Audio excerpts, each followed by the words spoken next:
So thank you for joining us tonight. This is exciting to be able to continue this conversation. So I don't know if I have the most updated slideshow pulled up. All right. That's my fault. That's okay.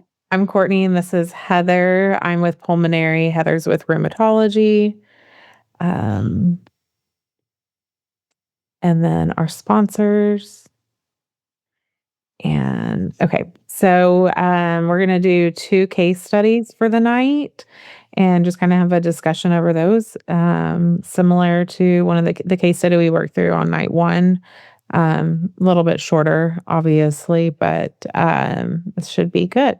So the first case is I thought RA was about joints. A lot of times I do feel like I have patients that are kind of like, why are you seeing me? I thought I had rheumatoid arthritis. Why is pulmonology in my room right now? So this is going to be about recognizing and managing RA-associated ILD. So here's our patient. His name is LBJ. He's a 67-year-old male. He comes in with worsening fatigue and shortness of breath with exertion that's worsened over the past 6 months. Medical history, he was diagnosed with rheumatoid arthritis 4 years ago with positive rheumatoid factor and anti-CCP. He was initially started on methotrexate, and at 2-year mark, because of the progression of his symptoms, he was started on, Heather, I'm not sure how to pronounce Adalimumab. Yeah. Yeah. So at this point, he's still with rheumatology over here, but what features in his history would suggest that he's at an increased risk for ILD? Jorge, if you want to take a stab, you can chime in with anything that you... Yeah, sure. First of all, older male, looking like increased fatigue and shortness of breath with mild exertion over 6 months. Seropositivity, let's see, rheumatoid factor is high. Same with anti-CCP. Mm-hmm. Yep. Those high titer antibodies are a risk factor. Yep. The ILD component, also the male sex. And then adalimumab, which is known name brand Humira, but also has multiple biosimilars now on the market. Actually, the TNF class of biologic has a kind of a history of potential for exacerbating ILD. So it's not really a higher risk for diagnosis, but TNF inhibitors have been known in some cases to exacerbate ILD. So I would add that in there as a risk for exacerbation. Yeah. And the methotrexate, it can cause pulmonary fibrosis. And usually, like if we see somebody that's coming in with an exacerbation, they're on methotrexate, that might be a time we start reaching out to their rheumatologist and being like, hey, can we maybe try something else? I mean, if I'm seeing them admitted in the hospital and they're having like a respiratory failure type event going on. Okay. Yeah. And I think asking their smoking history, if they have one, would be very helpful. And then also on exam, if you see that they're overweight or obese, that would also put them at higher risk for ILD and progression. Yes. Yep. All right. Next slide, I think has his exam on it. Let me get back. Oops, so I go to, okay. Yep. So on exam, he has inspiratory crackles on, when you're auscultating him. It's going to be at the bases on these patients. So if you're just listening to the front of their chest at the top, you're not going to be able to appreciate inspiratory crackles. And that is a pretty telltale sign of ILD in these patients. Normal oxygen at rest, but then desaturates when they're walking. We kind of talked about that sometimes these patients will present to pulmonary care clinics and they're getting their vitals by the medical assistant. And, they were sitting in the waiting room. Now they just walked a little bit into their room and they're sitting back down. You may not truly see what their ambulatory O2s are going to be, But if you do a proper 6-minute walk in the office, just walking them up in the hallway, it doesn't have to be fast. I mean, something that can be done, and that usually that's when you'll see the desaturations. And then you have a chest x-ray that shows interstitial marking, so thickening in the lungs. Again, you're going to see that at the bases. Initial tests that were ordered were the lung function test. The most important thing I would say on here is that this DLCO is quite low at 41%. That's a very early sign on lung function test, a clinical sign that you see these patients declining. So something that really stands out to me more so than even the FVC. And then at this point, you have abnormal chest X-ray, abnormal exam, hypoxia. You're going to get that high resolution CT. It's going to show that reticulation, that lace-like pattern at the bottom. Sometimes you'll have honeycombing. And that's what it looks like Mr. LBGA has, is honeycombing. And so that's kind of into that true pulmonary fibrosis pattern. I will say again, I mentioned during the first night, when you're ordering this high resolution CT, it is a good idea to ask about that ILD protocol if it's an option. Sometimes if it's that might be more in the pulmonary world that we're ordering that for insurance approvals, but being just familiar that if the hospital is able to do that and you're working somebody up with ILD or the imaging center, just asking, and then that will give you inspiratory and expiratory images. All right, so our question here is, what does ACR and CHEST 2023 guidelines recommend next for a suspected rheumatoid arthritis-related ILD? So we're diagnosing him with ILD. He has the honeycombing. We have the evidence of that so that we can now kind of confirm that diagnosis. What would we do next? Well, I mean, coming from my background, I would say antifibrotics. Yeah. For sure, getting started on that OFEV because tissue is time. So, the main side effect with OFEV or starting that antifibrotic, it doesn't have to be OFEV. There's a few out there. It's just the one I'm most familiar with. But GI side effects and getting your hepatic panel and monitoring that while they're on it every 3 months is important. I was going to say I could speak to a little bit to the ACR guidelines with regard to patients who have RA-associated ILD. They usually recommend not using the TNF anti-TNF inhibitor because of the risk for ILD exacerbation. They recommend for biologic choice in that case tocilizumab or Actemra, the name brand, and biosimilars. There's abatacept, which is name brand Orencia, and then rituximab as 3 of the biologics commonly recommended for RA-associated ILD. And then with regard to the guidelines, there's this conditional recommendation for patients who have ILD with associated underlying RA. They kind of conditionally recommend tocilizumab as the treatment option in terms of like the biologic guidance. And then there is a conditional recommendation in all patterns except for UIP, to avoid pirfenidone. But in this case, with this pattern, I think pirfenidone is conditionally recommended. But like with the guidelines, leave out the other antifibrotics, obviously, because nerandomilast was only recently approved. In that setting. So I think an antifibrotic would be something I would reach for, but usually having input from pulmonology. I don't know how you feel about the biologic side of things, Courtney. We do see a lot of patients on the biologics, and I definitely like some of it better than the methotrexate for sure, that we see injuries with. So no, yeah, I definitely agree. And then that's also helps with that close relationship with rheumatology, being able to kind of really know what treatment your patient's on and what the next step is going to be for them should they have any change in their, And I will say from a rheumatology community-based clinic standpoint, if they come back to us with a new ILD diagnosis with history of RA and their pulmonology team hasn't stopped methotrexate, we're stopping it in rheumatology clinic, regardless of whether we have guidance from pulmonology to stop it, we just generally avoid methotrexate in anyone with confirmed ILD. Right. Right. Yeah. All right. And just a quick question. And so for this patient case, at any point, would you, from a rheumatology or even pulmonary perspective, think about mycophenolate? Um, And at what point?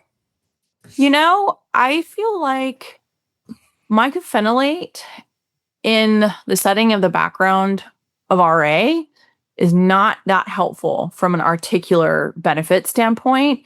So I feel like if they are going to be using something targeting in the RA disease activity and approved with ILD indication, it would most likely be tocilizumab, Actemra. But I don't know that mycophenolate would be an incorrect option. It just wouldn't be what I think we would reach for in rheumatology first, seeing this patient in front of us. Got it. Yeah, I agree with that. I agree. All right, next slide. So confirming the diagnosis and multidisciplinary evaluation. So at this point, the patient's been referred to pulmonology. We have the confirmed ILD diagnosis with the UIP phenotype. It's been on methotrexate for 4 years. Now we're going to be off of it. And again, Heather, I'll let you say this one. Sure. I would stop methotrexate 100% of the time in these patients. And then following up with them, we'll usually see them every 4 to 6 months from a biologic monitoring standpoint in rheumatology clinic. And then we're looking for input from pulmonology. I tend to see people ordering repeat high resolution CT every 12 months. But from what I understand from you, Courtney, y'all do it every 3 to 6 months. Is that right?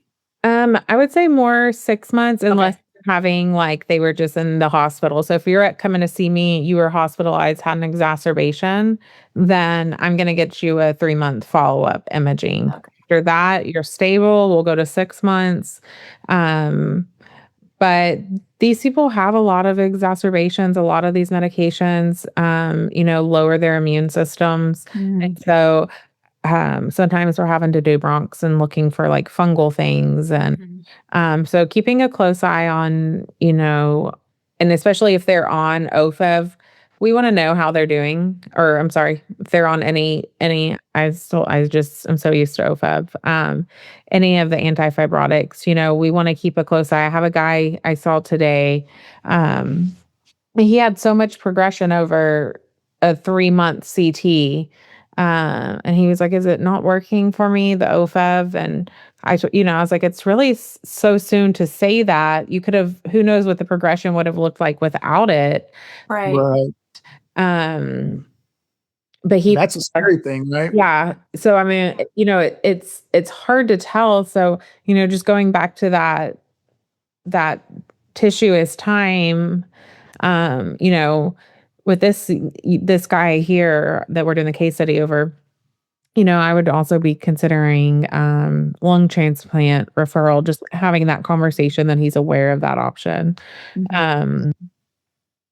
But I would say 6 months is a really good goal. If they're having a decline, you're going to catch it, be able to react to it, rather than setting them back. I mean, fibrosis can just progress at its own pace.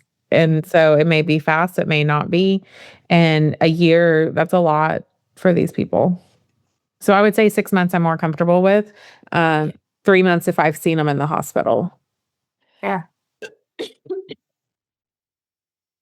All right.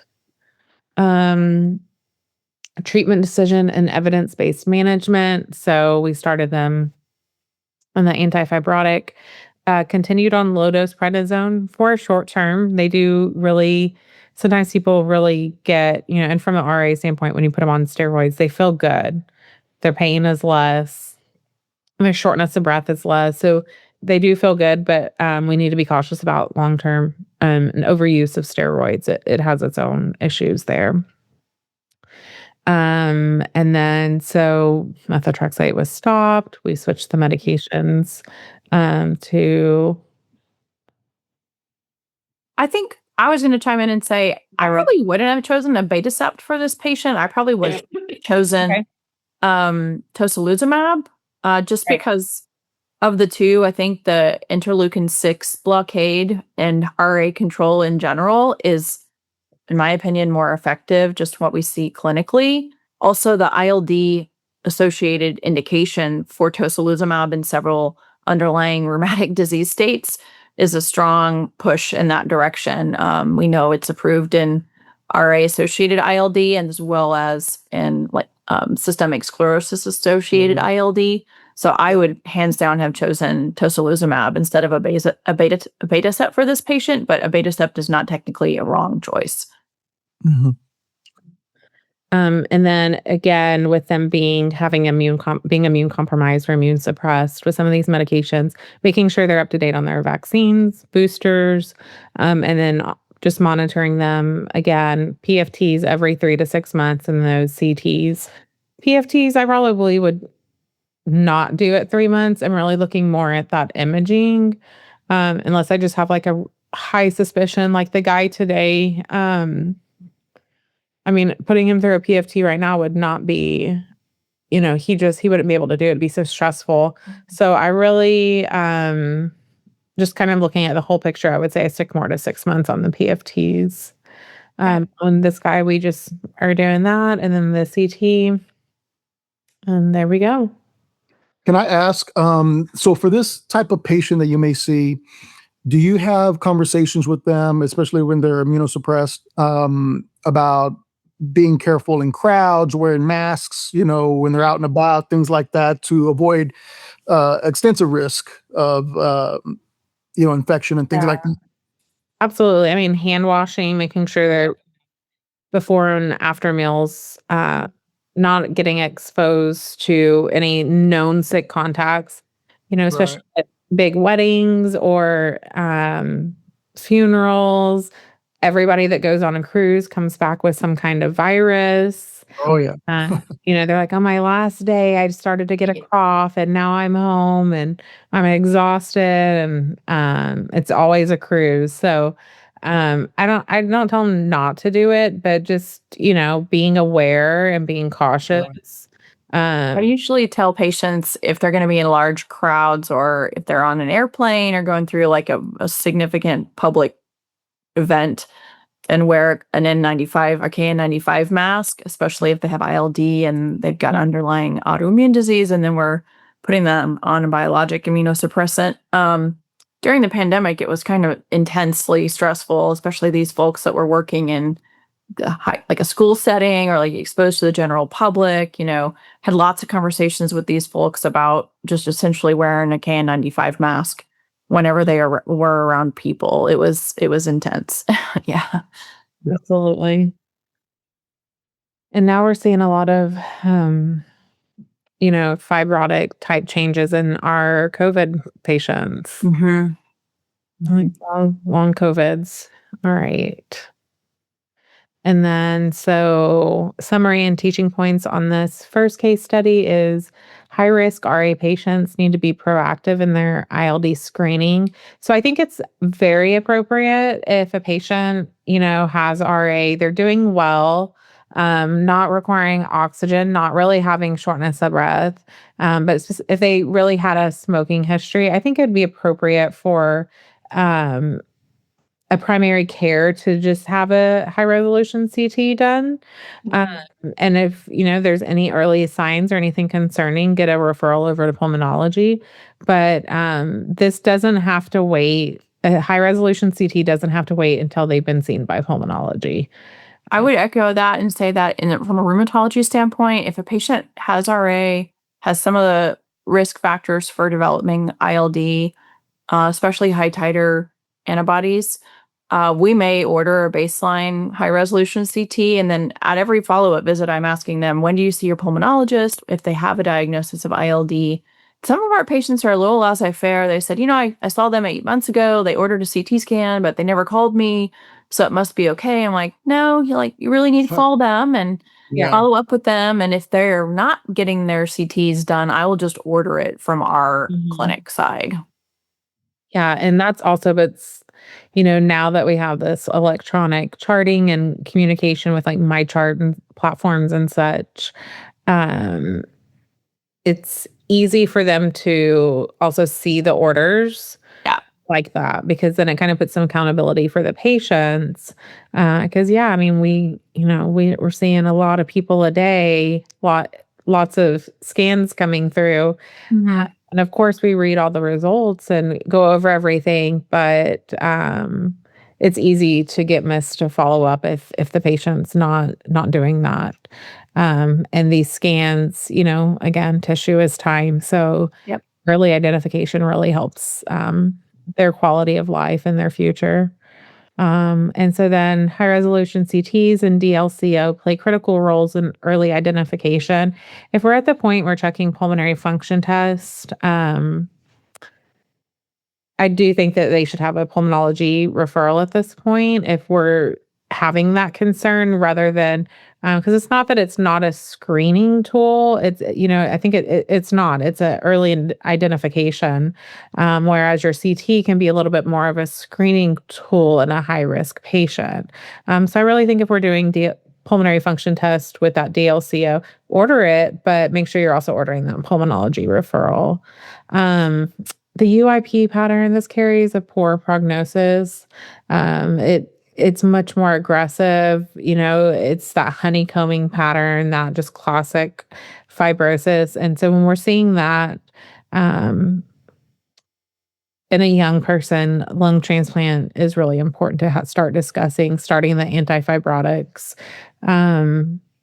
is really, really important because it can slow it down. But some people, it may slow it down a little bit, but if it's very progressive, it's 2 months makes a difference.